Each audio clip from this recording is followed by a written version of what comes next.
Acclame Jésus, acclame Jésus.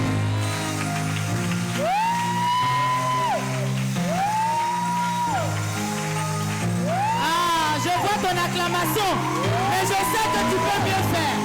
Je sais que tu peux mieux faire. Je sais que tu peux mieux faire.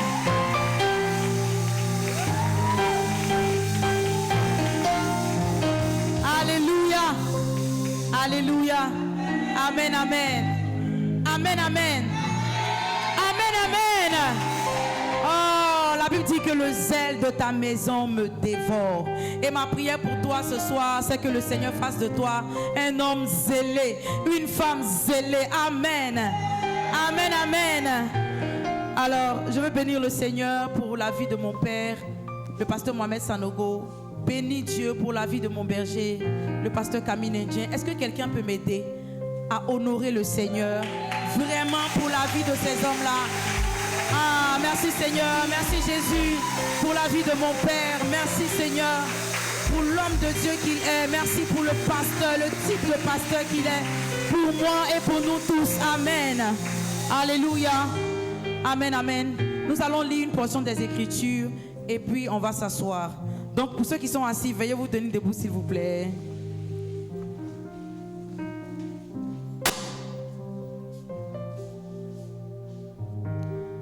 Nous allons lire le livre de Romains.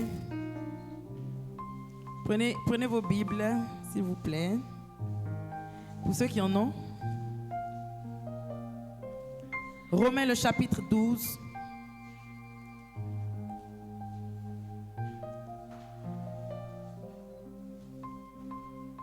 Matele sopeli canta la prado shabaya canta sopeli aravadado shamande escotalema rabasokatema. Est-ce qu'on a trouvé la com? Bon, il n'y a pas la com maintenant. Tu n'as pas ta Bible aussi. Comment tu as fait? Il faut voir ton voisin qui est à côté là. Tu as lu dans sa Bible. Il faut le voir, faut le voir. Voisin, il faut faciliter la tâche à ton voisin qui n'a pas de Bible. Non, faut. Voilà. On va lire ensemble.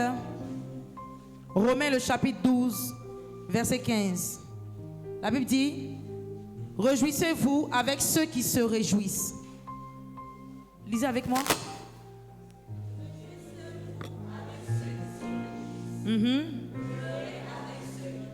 C'est ça. Amen. Réjouissez-vous avec ceux qui se réjouissent. Pleurez avec ceux qui pleurent. On peut s'asseoir s'il vous plaît. On acclame le Seigneur pour la vie des chantres.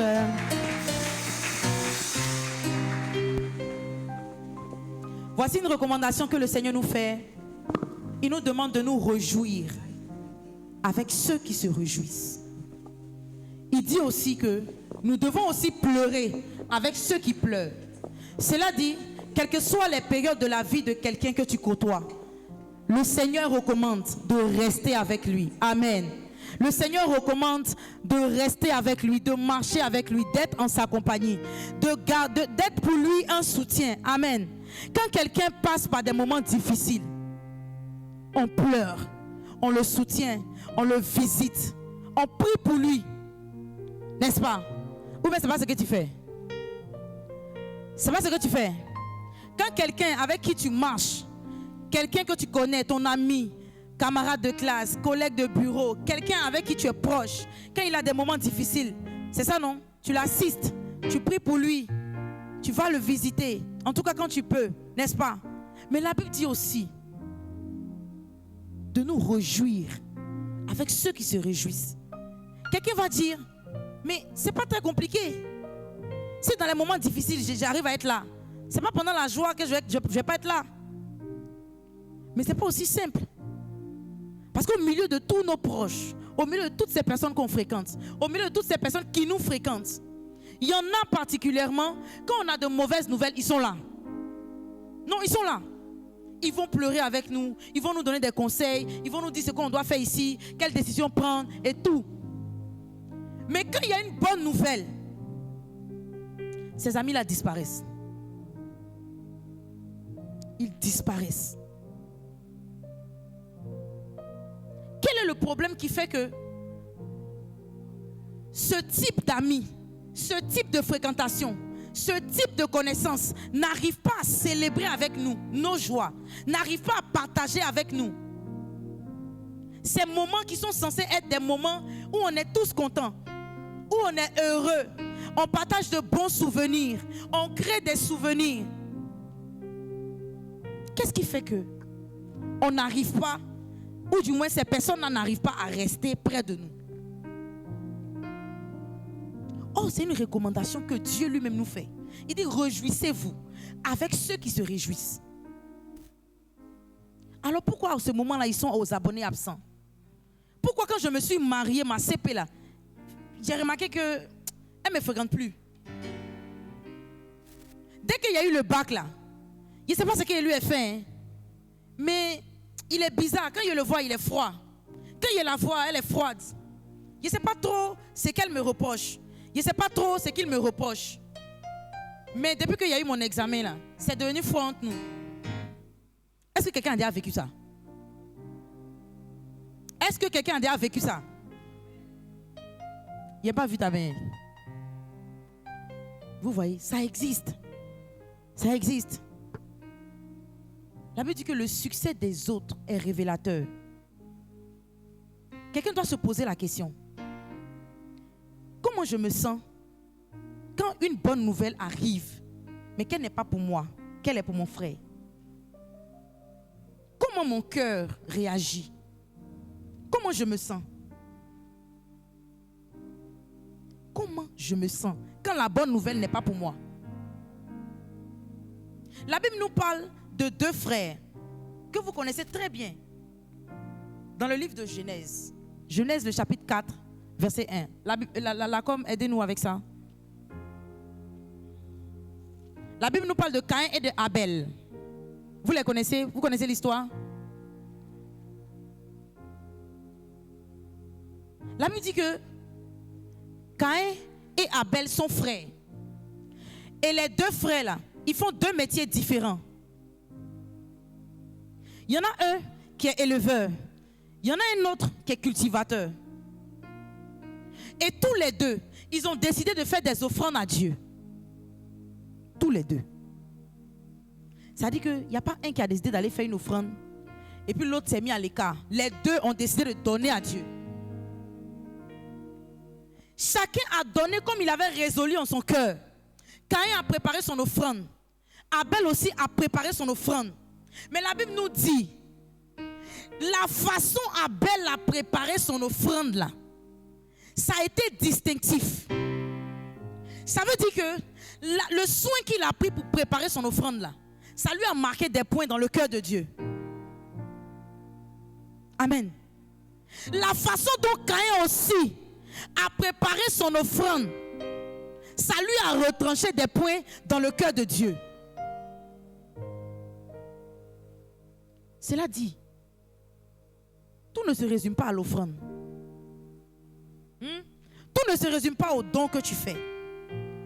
L'état du cœur avec lequel tu fais le don, là, ça compte pour Dieu. Parce que la Bible dit que Dieu voit au-delà de ce que l'homme voit. Les hommes regardent à l'apparence, mais Dieu regarde au cœur. N'est-ce pas? Abel a pris le soin de prendre les plus belles brebis, celles qui ont été tondues. C'est-à-dire qu'elles sont nées sans défaut. C'est-à-dire qu'il a pris le soin de regarder dans les détails. Caïn, il a juste pris ses fruits, il a envoyé. Normalement, on n'a pas fait les mêmes dons. Donc la réaction de Dieu vis-à-vis de nos offrandes là, normalement là, il n'y a pas quelqu'un qui devait être frustré. Parce que c'est même pas la même chose qu'on a apporté. Si on avait apporté tous du bétail, tu allais dire pourquoi il a envoyé 10, tu as envoyé 11. C'est pas ça? Moi il a envoyé fruits, tu as envoyé bétail. Donc normalement là, l'appréciation de Dieu, c'est son cœur. Nous on n'a rien à voir dedans. Mais Dieu apprécie l'offrande de l'un des frères. Donc Dieu est touché par l'offrande d'Abel.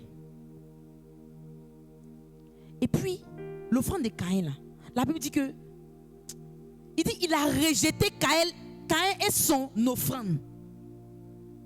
C'est qu'il n'a pas fait que rejeter l'offrande. Il a rejeté même celui qui a apporté l'offrande. Ce n'est pas le message.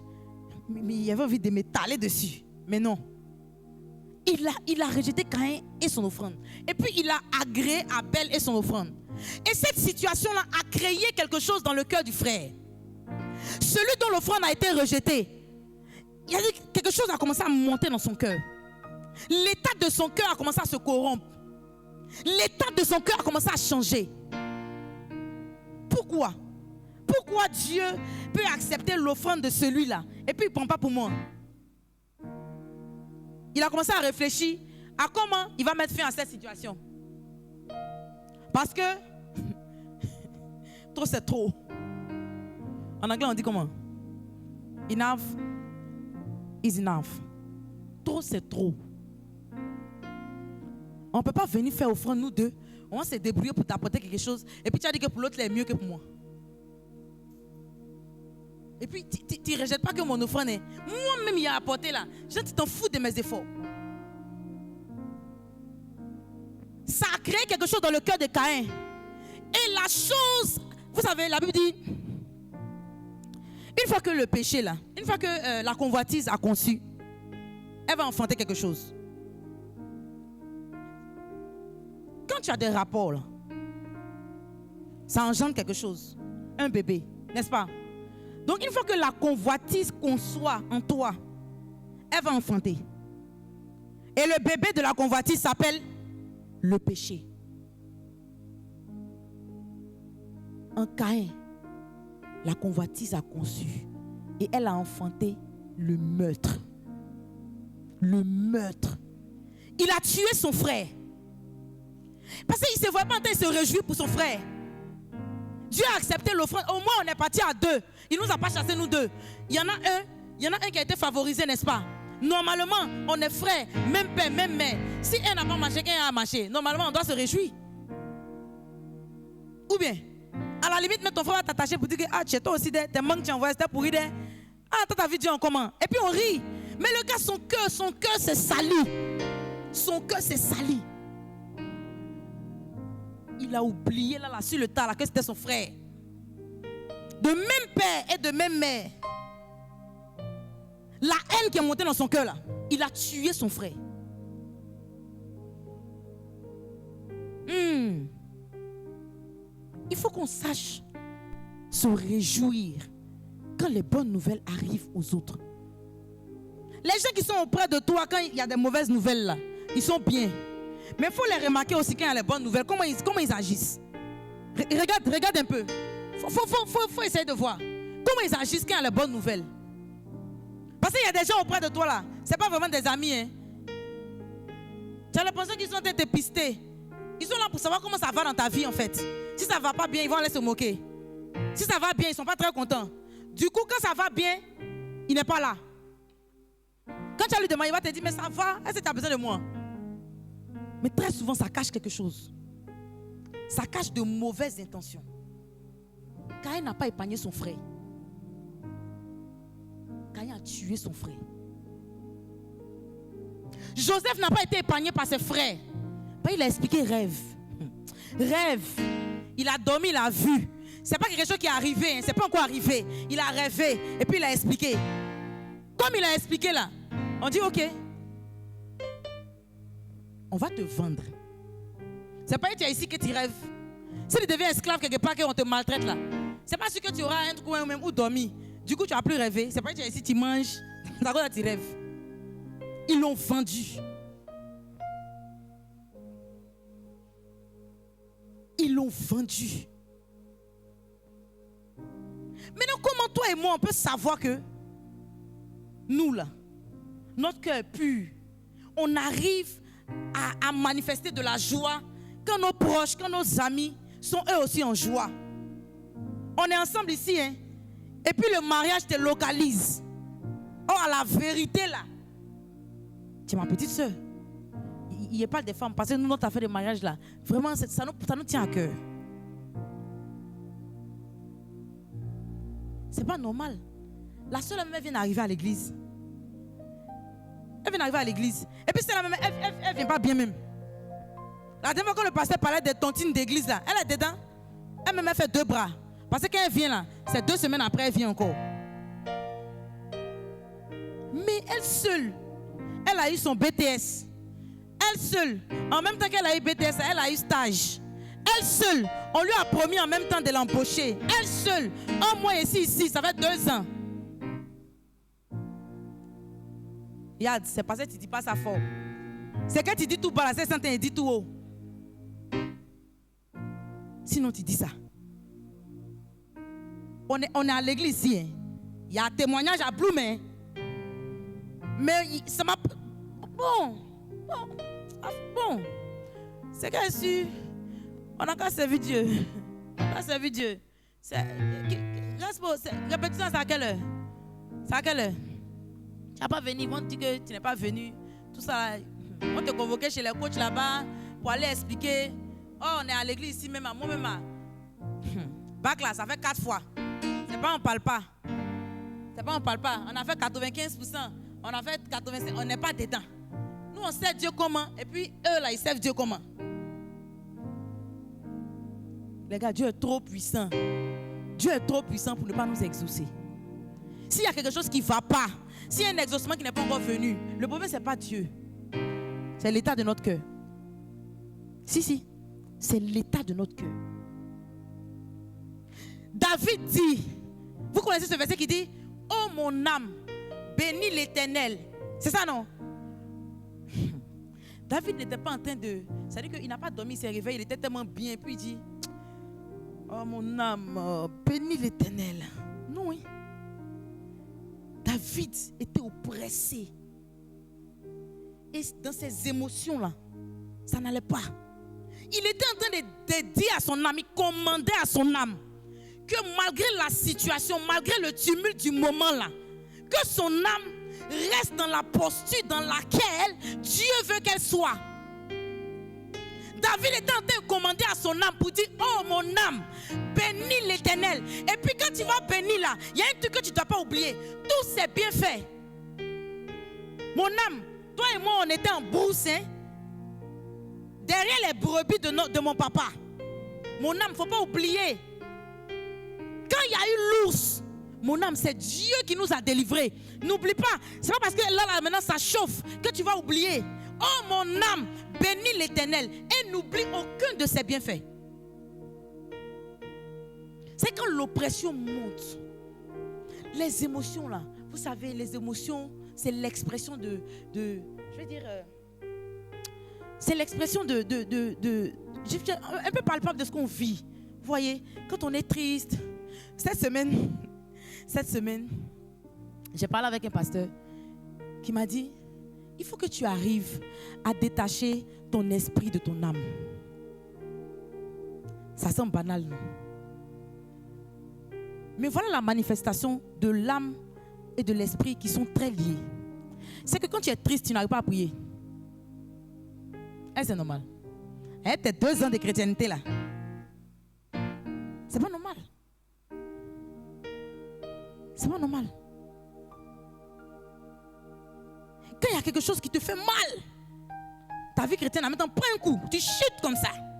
Et puis dans ta chute là, souvent tu tombes dans l'impudicité, tout ça. En fait, ça se mélange.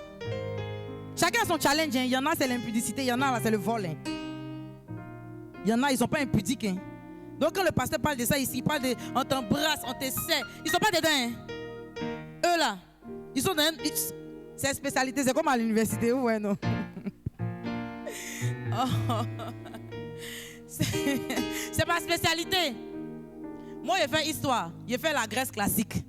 Il y en a qui font, je sais pas, ils sont médiévistes, donc ils font la Rome antique. Non, pas la Rome antique. Ils font ils étudient Rome à l'époque médiévale. Il y en a qui font la Rome antique. Il y en a qui font l'histoire contemporaine. Ils vont te parler peut-être de l'indépendance, de ces choses-là. Hein?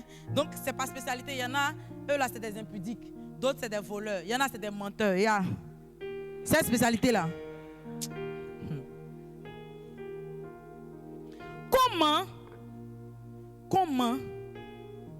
Comment célébrer le succès des autres? Comment célébrer le succès des autres? Comment faire? Comment Dieu veut qu'on fasse? Quand nos amis ont de bonnes nouvelles, que ce n'est pas nous.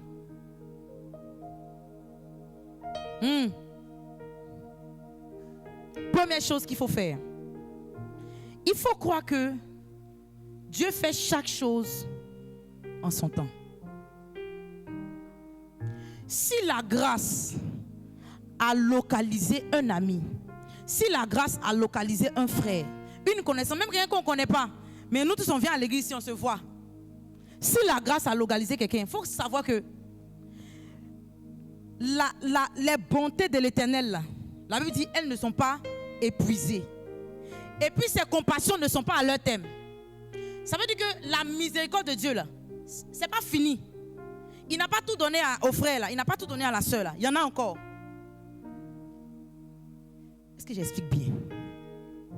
C'est-à-dire que quand la Bible dit que les bontés de l'Éternel ne sont pas épuisées, là, c'est-à-dire que toute sa bonne foi, toute sa volonté de te faire réussir, toute sa volonté de te faire shifter, toute sa volonté de te faire avancer, toute sa volonté de te faire réussir, avancer, devenir quelqu'un, je ne sais pas, entrer où tu veux entrer, rentrer dans l'école de business où tu veux entrer.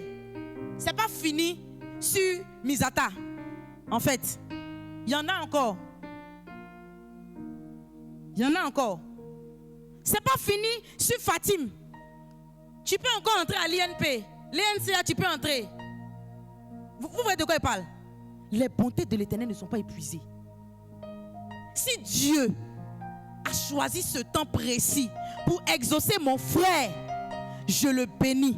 Parce que Ecclésiaste dit quoi? Ecclésiaste dit quoi?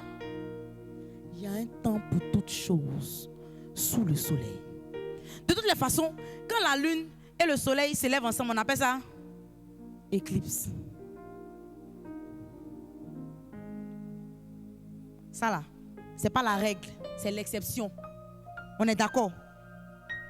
Quand le soleil et la lune se lèvent ensemble, c'est l'exception. La règle, c'est que le soleil se lève. Après, la lune aussi. Donc, on attend notre tour, on attend notre temps. Amen. On attend notre temps. Dieu est trop intelligent.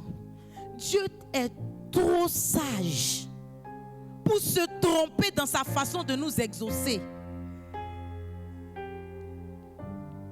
Si Dieu a fait passer le plus bas avant toi, il sait pourquoi. C'est aligné. C'est dans son plan, c'est sa volonté, il n'y a pas d'erreur. Il en était ainsi depuis le commencement. C'est des choses qui ont été déjà tracées. Si la demande de visa n'a pas marché là, la demande de visa que tu as faite là, si ça n'a pas marché, c'est dans le plan de Dieu. Refais. Il ne faut juste pas laisser tomber. Refais. Les bontés de l'Éternel ne sont pas épuisées. Il va exaucer. La main dit que la main de l'Éternel n'est pas trop courte. N'est-ce pas? Et notre Dieu n'est pas si injuste que ça. C'est la Bible qui dit. Il va exaucer. Mais il est dans un schéma. C'est un schéma qui est très spirituel. C'est un schéma qui est très céleste. Il ne faut même pas que nos pensées essaient de sortir du schéma de Dieu. Dieu fait chaque chose en son temps. Et la Bible dit il est fait bonne. Dieu fait chaque chose bonne en son temps. Alléluia. Amen, amen. Amen, amen. La deuxième chose que nous devons faire pour célébrer le succès des autres, ça dit que c'est d'aller se réjouir avec les gens qui ont les bonnes nouvelles. Une fois qu'on apprend, une fois qu'on te dit sur le groupe, la sœur X a accouché, il ne faut pas attendre le mouvement de foule. Demain, ça ne te fait pas mal. Tu es content, non? Ou bien, si normalement ça ne te fait pas mal, que tu es content pour lui, que tu es contente pour elle, dès que tu entends, seul, tu appelles. Première chose, tu prends ton téléphone, tu appelles. Allô, la sœur Kennedy, vraiment j'ai appris telle nouvelle. Oh, je suis contente. Que Dieu te bénisse.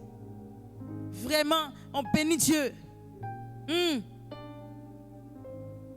Deuxième chose, c'est que quand tu l'appelles là pour le féliciter là, il faut mettre le doigt exactement sur ce qui te plaît dans son succès là.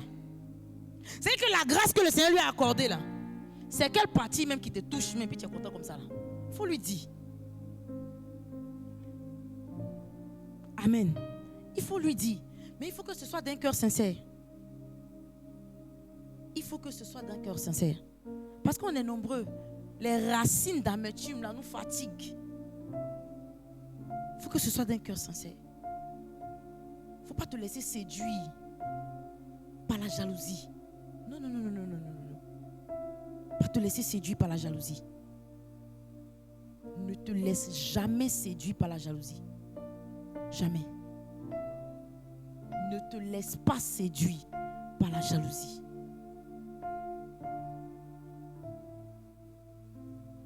Parce que la jalousie, quand elle naît dans ton cœur, tu ne peux pas appeler la personne. Tu ne peux pas. Là, on a annoncé la nouvelle, tout le monde a ri, tu ris aussi. Parce que tu sais que si tu ne ris pas, ça sera bizarre. Quelqu'un va remarquer que quand on a donné la nouvelle, tout le monde était content sauf toi. Mais comme tu as quelqu'un qui tient à ton image, tu ris aussi. Quand on applaudit, tu applaudis aussi. Mais ton fort intérieur et ton fort extérieur, les deux savent que ce que tu fais là, c'est superficiel. Amen. Il faut honorer publiquement la grâce que Dieu a faite à son frère. Il faut honorer publiquement la grâce que Dieu a faite à sa sœur. Écoutez, ça ne va rien retrancher dans la qualité de l'exaucement que le Seigneur veut t'apporter. Rien du tout. On dit, il y a un mariage à l'église samedi. Effectivement, il y a un mariage le samedi, non? Ou bien c'est le samedi 5. Il y a un mariage le samedi 5 à l'église. Quand on fait un mariage là, nous les bloomers là, ça ne nous intéresse pas. Ouais.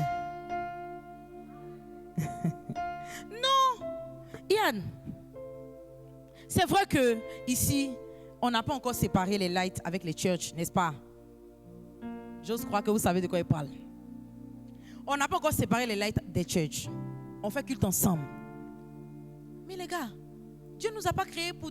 C'est-à-dire que tu as 18 ans, un matin tu as 17 ans, après tu as 16, et puis 15. Et c'est comme ça.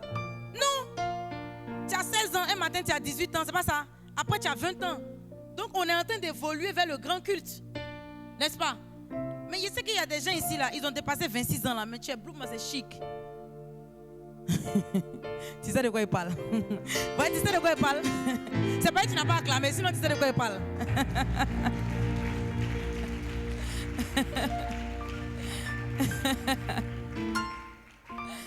Il y a des gens qui ont dépassé 26 ans, mais on est dedans, ben. On est dedans.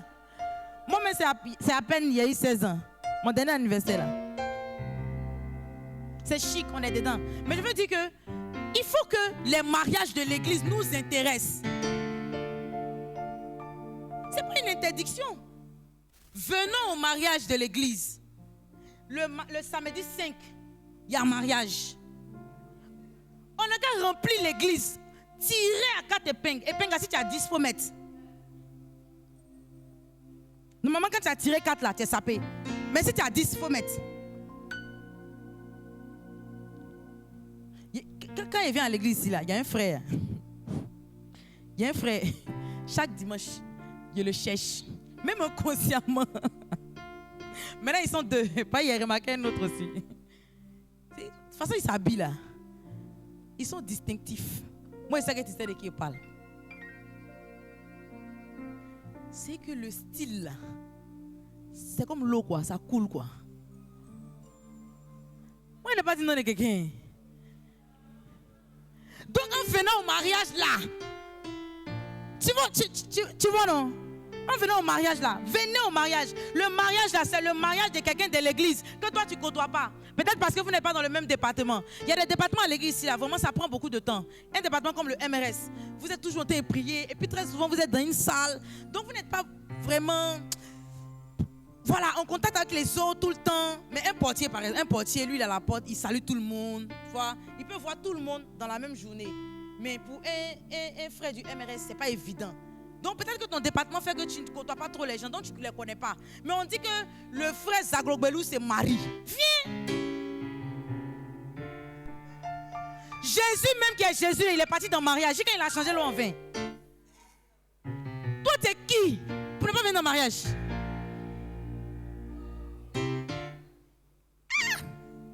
Il y a mariage. Venez, on va célébrer le succès des autres. Faut dire ça à ton voisin. Faut lui dire, il y a mariage. Faut venir à célébrer le succès des autres.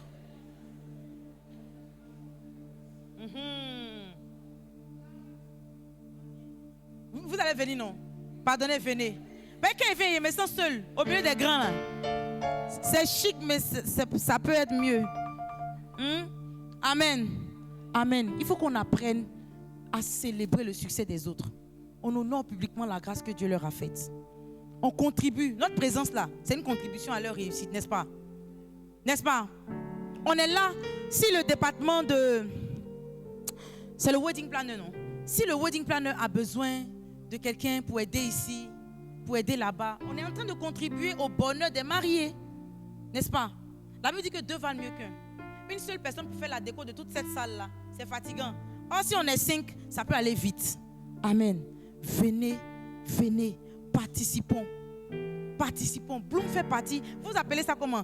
Vous appelez ça, moi c'est pas pour vous, moi j'appelle ça Bloom de l'Assemblée Arbre de Vie, n'est-ce pas? Donc c'est une église dans une église.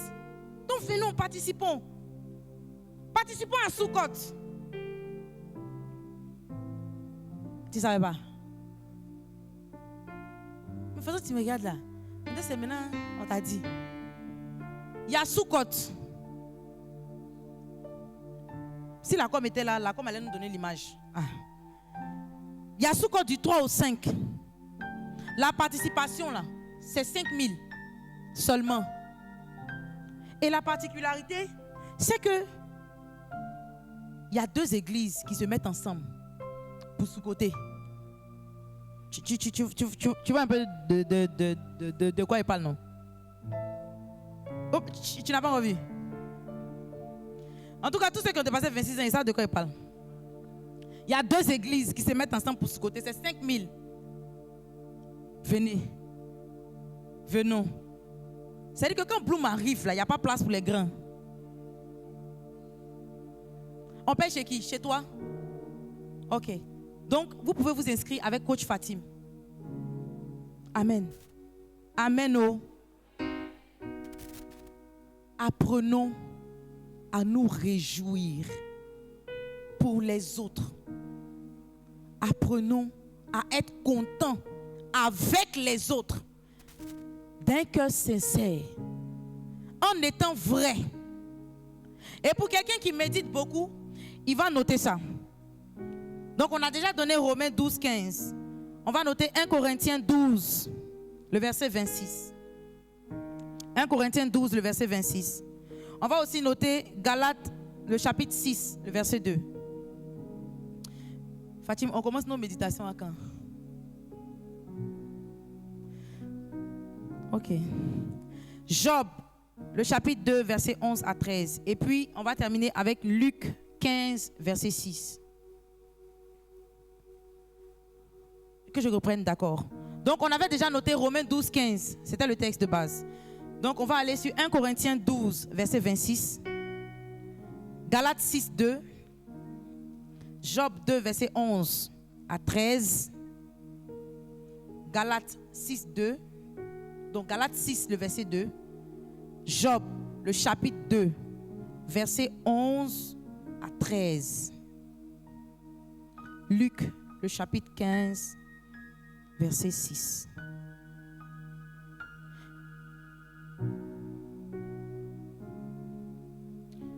Vous savez, parfois le problème, ce n'est pas vraiment ce que Dieu fait dans la vie de l'autre. Le problème là, c'est ce que son témoignage révèle en nous. Donc je reprends. Parfois le problème, ce n'est pas ce que Dieu fait dans la vie des autres. Mais c'est le problème là, c'est ce que son témoignage révèle en nous. Ça révèle l'état de notre cœur. Le royaume de Dieu, ce n'est pas un tatami. Le royaume de Dieu, ce n'est pas un lieu de compétition. Ce n'est pas qui est premier, qui est deuxième. Vous savez, il y a quelqu'un qui a dit à Jean-Baptiste. Il y a un gars là. Le gars de la dernière fois, des gars sont partis là-bas. Hein. Bon. Il a été invité ton église. Hein. Tout le monde est parti là-bas. Tous tes clients sont en train d'aller là-bas. Hein. Il dit quoi? Jean dit quoi? Il dit, il faut que lui, il grandisse. Il faut que lui, il croisse. Et que moi, je m'abaisse. Nous devons tous avoir cette mentalité-là.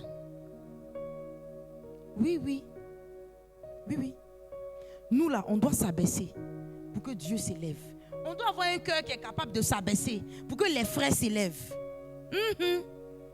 On doit être content pour eux. On doit être content pour eux. On doit être content pour les frères. La Bible dit que veillez. Dans Hébreu 12, je crois. Veillez à ce qu'aucune racine. C'est ça, non? Hébreu 12. Verset combien? Aidez-moi. Hébreu 12, 15, non? Eh ouais.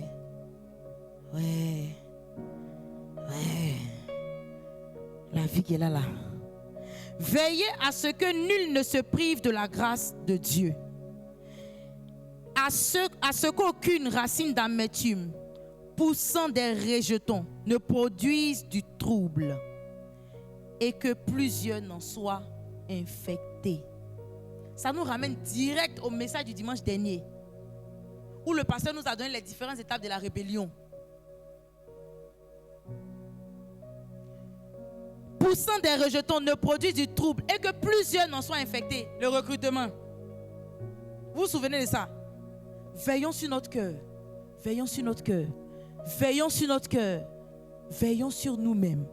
Que l'amertume, que la haine, que l'aigreur ne nous amène pas à nous priver de la grâce de Dieu. Amen. Célébrons avec les autres leur succès. Célébrons avec les autres leur victoire. Est-ce que quelqu'un qui est prêt à le faire peut se lever pour acclamer le Seigneur? Acclamer le Seigneur. Yeah. Oh, merci Saint-Esprit.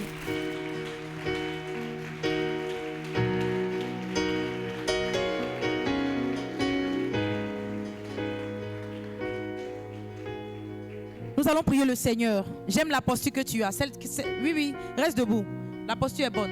Nous allons élever la voix. Nous allons prier le Seigneur. Nous allons demander à Dieu de nous donner de continuer à lui faire confiance. Parce que croire que Dieu fait chaque chose en son temps, c'est qu'on continue de lui faire confiance. Amen. Nous allons élever la voix. Nous allons dire à Dieu, Seigneur, je veux continuer à te faire confiance. Je veux continuer à croire que mon tour arrivera. Je veux continuer à croire qu'à un moment donné où tu auras décidé, tu le feras aussi pour moi. Élevons la voix et prions le Seigneur. Oh Père éternel, nous te bénissons, nous te rendons toute la gloire. Merci Seigneur, merci pour ta grâce infinie. Merci Seigneur parce que ma confiance en toi Seigneur en ce jour, tu es venu la développer, tu es venu la faire grandir et tu me fais Seigneur Jésus-Christ te connaître davantage. Je sais et je garde en mon cœur que tu fais chaque chose bonne en son temps, que rien de ce qui m'arrive n'est de toi. Mais Père, tu as ta main sur moi, tu me gardes et tu me donnes de t'expérimenter au moment opportun. Seigneur, tu sais ce que tu fais. Tu es un Dieu sage. Il n'y a personne d'autre qui soit plus sage que toi. Oui, d'éternité en éternité, tu as fait des choses. Nous avons vu ton alliance avec nos pères. Oui, Seigneur, tu as agi, tu as travaillé, tu as été puissant et tu as été fidèle. Et nous voulons compter sur ta fidélité. Et croire qu'un jour, Seigneur, oui, tu le feras aussi pour nous. Croire que, Seigneur, dans ta fidélité et selon ta grande miséricorde, tu te souviendras de nous. Merci parce que, Seigneur, oui, tu es fidèle et tu nous donnes de continuer à garder la foi en toi. Au nom de Jésus. Amen. Amen, amen. Nous allons élever la voix, nous allons prier le Seigneur. Nous allons demander à Dieu de purifier nos cœurs. Nous allons demander à Dieu de purifier nos cœurs. Demande à Dieu d'enlever en toi toute racine d'amertume, toutes les greurs que tu as pu ressentir une fois quand tu as entendu une bonne nouvelle de quelqu'un d'autre. Parle à ton Dieu. Parle à ton Dieu. J'entends pas ta voix. Monte un peu plus. Monte un peu plus. Monte un peu plus.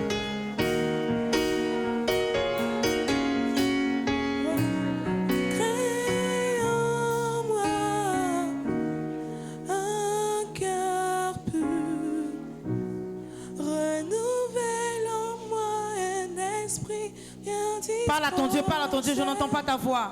Oh Seigneur, nous venons, Seigneur Jésus-Christ. Oh Père, purifie nos cœurs, purifie nos cœurs, purifie nos pensées. Purifie nos pensées. Les pensées qui sont dans notre tête ne te glorifient pas, Seigneur. Efface-les. Efface-les. Enlève-les. Enlève-les. Enlève-les. Et donne-nous la pensée de Dieu. Donne-nous la pensée de Dieu. Purifie nos cœurs. Purifie nos cœurs. Purifie nos cœurs. Que nos cœurs soient propres. Que nos cœurs soient purs. Purs comme toi tu veux. Blancs comme la neige. Et que nous puissions, Seigneur Jésus-Christ, oh, manifester de la joie. Manifester, oh Seigneur Jésus-Christ, un cœur de partage vis-à-vis de nos frères. Que ton nom soit élevé au nom de Jésus. Quelqu'un dit Amen. Amen, amen. Acclame le Seigneur, tu fais bien d'acclamer.